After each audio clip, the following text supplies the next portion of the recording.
ధన్యవాదాలు తెలియజేస్తా ఉన్నాం. ఈ రాష్ట్రానికి సంబంధించినటువంటి అత్యంత కీలకమైనటువంటి జలవనరు మనకు కృష్ణా నది. దక్షిణ తెలంగాణలో ఉండేటటువంటి 5 జిల్లాలకు మహబూబ్ నగర్, రంగారెడ్డి, నల్గొండ, సగం ఖమ్మం, హైదరాబాదు వీటన్నిటికీ కూడా ప్రాణదాయనిగా మనకు కృష్ణా నది జలాలు ఉంటాయి. మరి వాటి కోసం మనము నిరంతరం పోరాటం చేస్తూ వచ్చినాం.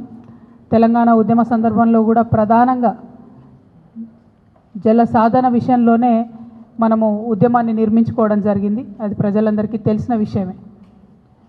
అదేవిధంగా ఉమ్మడి ఆంధ్రప్రదేశ్ ఉన్నటువంటి సందర్భంలో కూడా నదీ జలాల పంపిణీ విషయంలో, ప్రత్యేకించి కృష్ణా నది విషయంలో కూడా మరి అనేక సందర్భాల్లో చర్చించి ఫైట్ చేసినటువంటి విషయాన్ని కూడా ప్రజలందరూ గమనించుకోవాలి.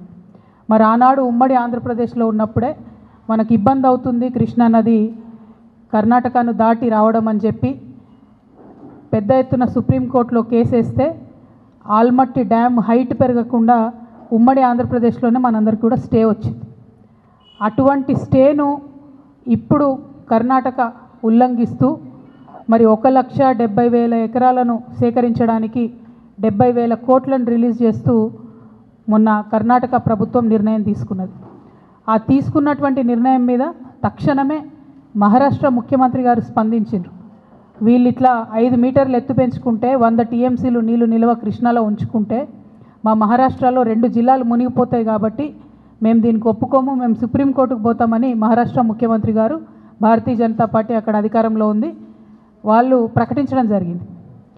మరిగా మన తెలంగాణ అత్యంత దారుణంగా మనం దుఃఖపడతాం. ఒకవేళ ఆల్మట్టి కనుక 5 మీటర్లు హైట్ పెంచుకొని 100 టీఎంసీలు కనుక వాళ్ళు నిల్వ ఉంచుకుంటే నిజంగా కూడా మన తెలంగాణ ప్రాంతంలో ఉన్న కృష్ణా నదిలో క్రికెట్ ఆడుకున్నాడు తప్ప ఇంకో దానికి పనికిరాని పరిస్థితి వస్తుంది. ఇప్పటికే నారాయణపూర్ దాటి ఆల్మట్టి దాటి మన తెలంగాణకి కృష్ణా నది రావడానికి ఆగస్టు దాటిపోతుంది. అయితే బీభత్సంగా వర్షాలు పడితే తప్పితే వరద రానటువంటి పరిస్థితి మనకి ఇప్పటికే ఉన్నది. అటువంటిది ఇంకొక 5 మీటర్లు పెంచితే 100 టీఎంసీలు నిల్వ ఉంచితే కృష్ణా నది అనేటటువంటిది కనుమరుగయ్యే పరిస్థితి కనబడుతుంది. మరి ఈ విషయం గౌరవ పెద్దలు రాష్ట్ర ముఖ్యమంత్రి గారు, కాంగ్రెస్ పార్టీలో ఉన్నటువంటి పెద్దలు ఇరిగేషన్ మంత్రి ఉత్తమ్ కుమార్ రెడ్డి గారు వీరికి అర్థం అవుతుందా అర్థం అవుతలేదా అనేటటువంటి మీమాంసలో బాధలో తెలంగాణ బిడ్డలందరూ కూడా ఉన్నారు. ఇవాళ మహబూబ్ నగర్లో అనేక మార్లు కరువు జిల్లా కాబట్టి నీళ్ళ కోసం కొట్లాడినటువంటి ఎంతోమంది కార్యకర్తలు మొన్నటి నుంచి ఫోన్లు చేస్తూ ఉన్నారు. ఎందుకోసం ప్రభుత్వం దీని మీద మాట్లాడతలేదు, మరి దీన్ని ఎట్లా ఆపడం, అక్కడ నీళ్లు తీసుకుంటే అక్కడ వాళ్ళు 5 మీటర్లు పెంచుకుంటే మన పరిస్థితి ఏంటి. తెలంగాణ ఉద్యమ సందర్భంలో స్వయంగా నేను కూడా కర్ణాటక భూభాగంలోకి వెళ్ళి పరిశీలన చేసి వచ్చిన. మనకు ఆనాడు హైదరాబాద్ స్టేట్లో నిజాము ఆర్డిఎస్ ప్రాజెక్టు కట్టడానికి కర్ణాటకలో కూడా భూమి తీసుకొని పెట్టినటువంటి పరిస్థితి ఉండే. ఎందుకో అన్ఫార్చునేట్లీ ఈ 10-12 సంవత్సరాలలో మనం ఆర్డిఎస్ ప్రాజెక్టును కూడా పూర్తి చేసుకోలేకపోయినాం. దాని బదులు తుమ్మిల కడదాం అనుకున్నాం, అది కూడా కంప్లీట్ కాలేదు. డిండి కంప్లీట్ కాలేదు. అన్ఫార్చునేట్లీ పాలమూరు రంగారెడ్డి కూడా కంప్లీట్ కాలేదు. కానీ అక్కడ మనం చిన్న జల వనరులను మిషన్ కాకతీయ ఇట్లాంటి పేర్లతోని చెరువులను రిపేర్ చేసుకున్నాం, కొన్ని పెండింగ్ ప్రాజెక్టులు చేసుకున్నాం. కాబట్టి మహబూబ్ నగర్, నల్గొండ, ఖమ్మం, రంగారెడ్డి ప్రాంతాల్లో నీళ్ళు వచ్చినాయి, పంటలు పండించుకున్నారు రైతులు. కాకపోతే నిజంగా కృష్ణానది మీద అచ్చంగా ఉన్న ప్రాజెక్టులు ఎందుకో 12 ఏళ్ళైనా కూడా సరిగ్గా పూర్తి కాలేదు. మరి పాలమూరు పులిబిడ్డనని చెప్పుకునేటటువంటి ఈ ముఖ్యమంత్రి గారు కూడా కనీసం పాలమూరు రంగారెడ్డి ప్రాజెక్టు కోసం ఒక్క పైసా కూడా ఇప్పటివరకు నిధులు ఇవ్వకపోవడం అన్నది పాలమూరు మీద ఆయనకు ప్రేమ లేదనే విషయాన్ని స్పష్టంగా తెలియజేస్తున్నది. ఇంకొక పక్క పాలమూరు జీవదాయిని అయినటువంటి కృష్ణా నదిని కర్ణాటక వాళ్ళు ఆగబట్టుకుంటుంటే మాట్లాడలేనటువంటి అసహాయ స్థితి ఏమిటి. అక్కడున్నది మీ కాంగ్రెస్ గవర్నమెంటే, అక్కడున్నది సిద్ధరామయ్య గారే. మరి ప్రజలందరికీ, దేశమందరికీ ఢిల్లీలో సుప్రీంకోర్టు ఉంటే మీ కాంగ్రెస్ పార్టీ గారి సుప్రీమో సోనియా గాంధీ గారే మీకు సుప్రీంకోర్టు కదా. మరి ఆ సోనియా మేడంతో నన్ను ఒక ఫోన్ చేయించండి సిద్ధరామయ్య గారికి, ఒక్క నిమిషం లాగిపోతుంది కదా ఈ ప్రాజెక్టు. ఎందుకు 5 జిల్లాలకు మనకు నీరు రాదు, 5 జిల్లాల రైతాంగానికి ఇబ్బంది అవుతుందంటే ఎందుకు స్పందిస్తలేరని నేను ముఖ్యమంత్రి గారిని సూటిగా ప్రశ్నిస్తూ ఉన్నాను.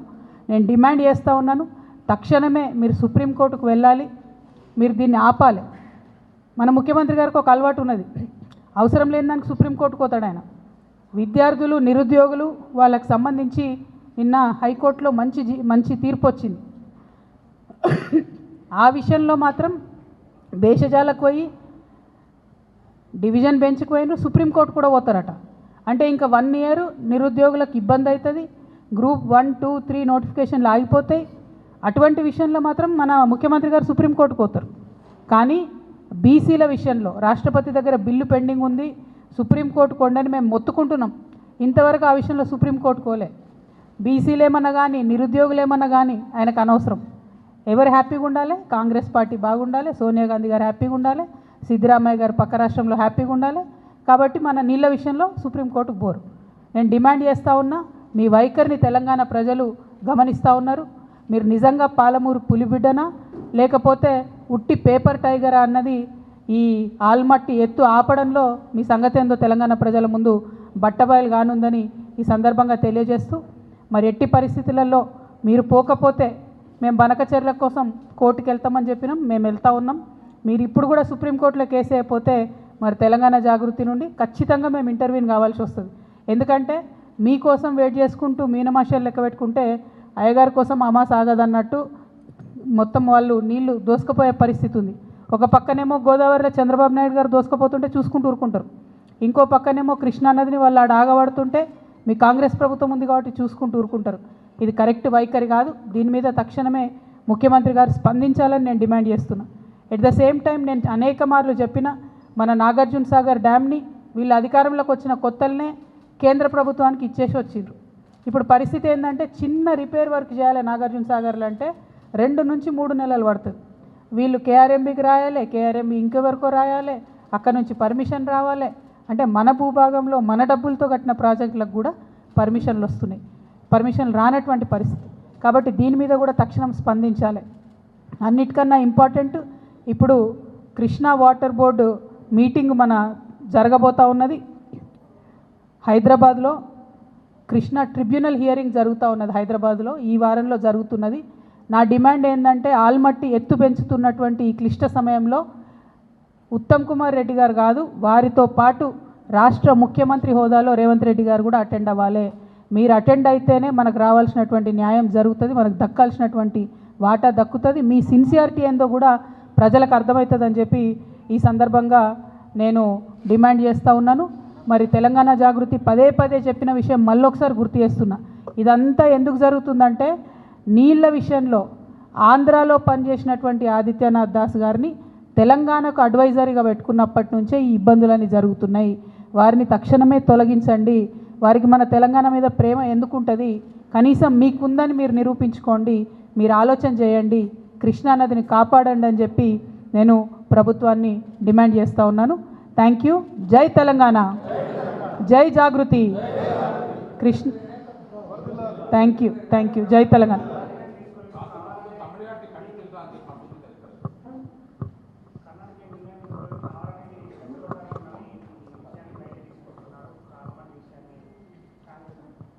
ఇప్పుడు తమ్మిడిహట్టి డిఫరెంట్ ఇష్యూ, అది గోదావరి నది వాళ్ళు కట్టాలనుకుంటున్నారు, దాని మీద కూడా పలు రకాల అభిప్రాయాలు ఉన్నాయి. బట్ ఇవాళ ఇంపార్టెంట్ ఇష్యూ కృష్ణ.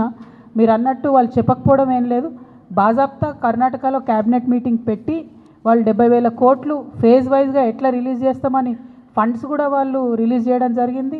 అదేవిధంగా ల్యాండ్ అక్విజిషన్ ఫేజ్ వైజ్ ఎట్లా చేస్తామని కూడా వాళ్ళు ప్రాపర్ ప్రణాళిక రూపొందించుకొని క్యాబినెట్ అంతా కూడా ఒక దగ్గర కూర్చొని చెప్పిన తర్వాత నిర్ణయం జరగలేదు అని చెప్పి ఇట్లాంటి మాటలు మాట్లాడడం నిజంగా కూడా మీ మహబూబ్ నగర్ బిడ్డలకు, నల్గొండ బిడ్డలకు వాళ్ళకు ద్రోహం చేయడం తప్ప ఇంకోటి కాదని చెప్పి నేను భావిస్తూ ఉన్నాను.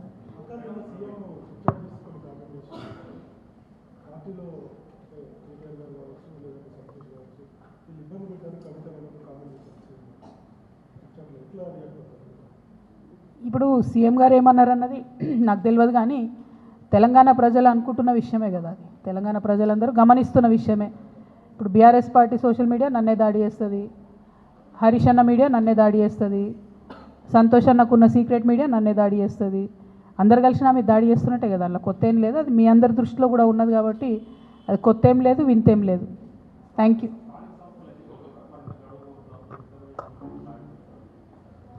ఎక్కడ మాట్లాడిరండి? ఒక్కసారి కూడా కనీసం బీసీల మీటింగ్ రివ్యూ తీసుకోవడం లేదు సీఎం గారు.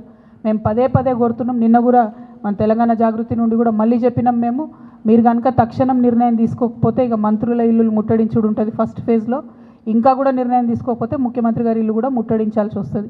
ఎందుకంటే 30 తారీఖు నాడు ఎన్నికలని చెప్తే కూడా కనీసం బాధ్యత లేకుండా మాట్లాడకుండా చివరి నిమిషంలో కోర్టుకు పోదాంలే అనేటటువంటి ఒక వైఖరి నిర్లక్ష్యపూరితమైన వైఖరి రాష్ట్ర ప్రభుత్వం చేస్తూ ఉన్నది. ఇది బీసీలను వారు పట్టించుకోవట్లేదు అనడానికి సంకేతం. మా పోరాటం మాత్రం ఆగదు. ఖచ్చితంగా చాలా సీరియస్గానే ముట్టడి కూడా ప్లాన్ చేస్తాం.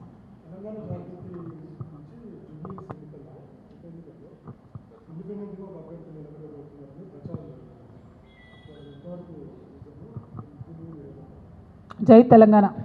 Thank you.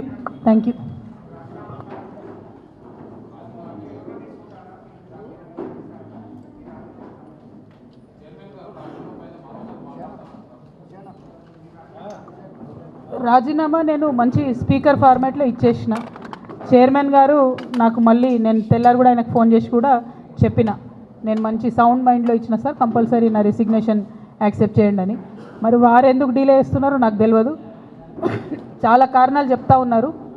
ఆ కారణాలు నాకు అనవసరం. నేను రాజీనామా చేసినాను. బీఆర్ఎస్ పార్టీ ద్వారా నాకు వచ్చినటువంటి పదవి ఆనాడు వద్దనుకున్నా, ఇవాళ కూడా వద్దనుకుంటున్నా. మళ్ళీ పంపమంటే మళ్ళీ పంపుతా ఉత్తరం, నాదేం ప్రాబ్లం లేదు. Thank you. ఏం అడగలే, నాకు ఎక్స్ప్లెనేషన్ అడగలే, ఏం అడగలే.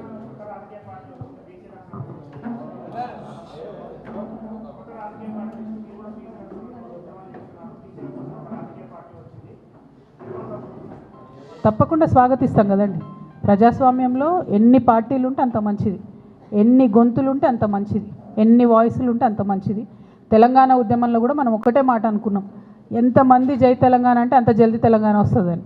సో ఇప్పుడు కూడా ఎంతమంది జై బీసీ అంటే అంత జల్దీ బీసీలకు రిజర్వేషన్లు వస్తాయి. కాబట్టి అందులో సెకండ్ థాట్ ఏం లేదు. తప్పకుండా స్వాగతిస్తాం. Thank you. జై తెలంగాణ. ఇంకా చాలా మాట్లాడేది ఉండేనా మనం. నా బాధ ఏంటంటే నేను బతుకమ్మ చెప్తే మీరు కృష్ణ నీళ్ళు వేయరేమో అని. దానికేనా. రేపటి నుంచి బతుకమ్మ సంబరాలు ప్రారంభమవుతున్నాయి. ముందుగానే తెలంగాణ ఆడబిడ్డలందరికీ కూడా బతుకమ్మ పండుగ శుభాకాంక్షలు తెలియజేస్తూ ఉన్నాం. మరి ఎట్ ద సేమ్ టైం వచ్చినటువంటి ఆహ్వానాలన్నింటినీ కూడా పరిశీలన చేసి దాని ప్రకారం ఒక షెడ్యూల్ తయారు చేసుకోవడం జరిగింది. ఆ షెడ్యూల్ కూడా నిన్న మీ అందరికి కూడా రిలీజ్ చేయడం జరిగింది. అందులో భాగంగా మొదటి రోజు చింతమడకకి వెళ్తూ ఉన్నాము. మరి అట్లానే తర్వాత కార్యక్రమాలన్నింటినీ కూడా మీకు చెప్పడం జరిగింది. అట్లానే ఎప్పుడు చేసినట్టే తెలంగాణ జాగృతి నుండి కూడా ఈసారి ఒక పాట కూడా మళ్ళీ చేస్తూ ఉన్నాము. దాన్ని మాటల తిరుపతి గారు సోదరుడు తను రాసిండ్రు, మంగ్లీ పాడుతున్నది. సో ఈరోజు ఈవినింగో రేపు మార్నింగో అది కూడా రిలీజ్ అవుతుంది. సో అట్లా ఎప్పుడు చేసినట్టు బతుకమ్మ సంబరాలు ఎక్కడ తగ్గకుండా చేయాలని అనుకున్నాం. పోయినసారి మీకు తెలుసు రాజకీయంగా క్లిష్ట పరిస్థితులలో పోయినసారి హాజరు కాలేనటువంటి పరిస్థితి ఉండే. ఈసారి అన్ని చోట్ల బతుకమ్మ చేసుకోగలగడం అన్నది చాలా సంతోషాన్ని ఇచ్చే విషయం. అయితే ఈ సందర్భంగా ముఖ్యమంత్రి గారిని నేను మళ్ళీ డిమాండ్ చేస్తున్నా, బతుకమ్మకు చీరలు ఇచ్చినారు ఇదివరకు, మీరు ఒకటి కాదు నేను 2 ఇస్తా అని చెప్పారు. 2 లేవు, 1 లేదు, ఎక్కడా లేదు. కాబట్టి బతుకమ్మకు మా ఆడబిడ్డలందరికీ చీరలు ఇవ్వాలని చెప్పి డిమాండ్ చేస్తూ ఉన్నాను. ఎట్ ద సేమ్ టైం దాన్ని ఆ చీరకు ఇంద్రమ్మ అని పేరు పెట్టకుండా బతుకమ్మ చీరను ఉంచితేనే బెటరు. ప్రతి సందర్భంలో తెలంగాణ యొక్క అస్తిత్వాన్ని తుడిచేసేటటువంటి కుట్ర జరుగుతున్నది మీ ప్రభుత్వంలో. అట్లా కాకుండా బతుకమ్మకు మీరు చీర ఇస్తే బతుకమ్మ చీర పేరుతోనే ఇవ్వండి, లేదా ఏదైనా తెలంగాణ ఆడబిడ్డ పేరుతో ఇవ్వండి. అంతేగాని ఇంద్రమ్మ పేరుతో మాత్రం ఇవ్వద్దు.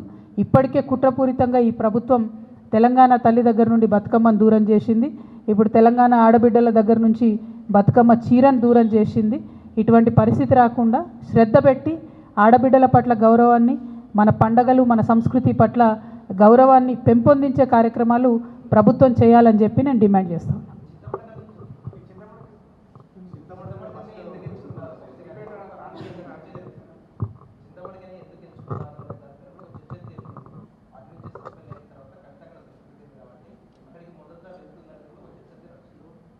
అంటే ఇప్పుడు ఆహ్వానాలు చాలా వచ్చినాయి బ్రదర్. సొంత ఊరు ఆహ్వానం అన్నది చాలా ఆత్మీయంగా ఉంటుంది, చాలా హృదయంగా ఉంటుంది, హృదయానికి దగ్గరగా ఉంటుంది. కాబట్టి ఆ ఆహ్వానాన్ని యాక్సెప్ట్ చేసినాం. పైగా వాళ్ళు పర్టికులర్గా ఎంగిల్పూల నాడే రమ్మన్నారు, అంటే మొదటి రోజే రమ్మని అడిగిండ్రు కాబట్టి అక్కడికి పోతున్నాం.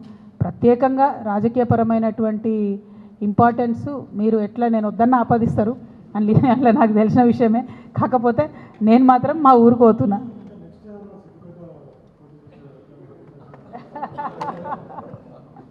అంత దూరం ఆలోచన చేయలే బ్రదర్, అంత దూరం ఆలోచన చేయలే. Thank you so much.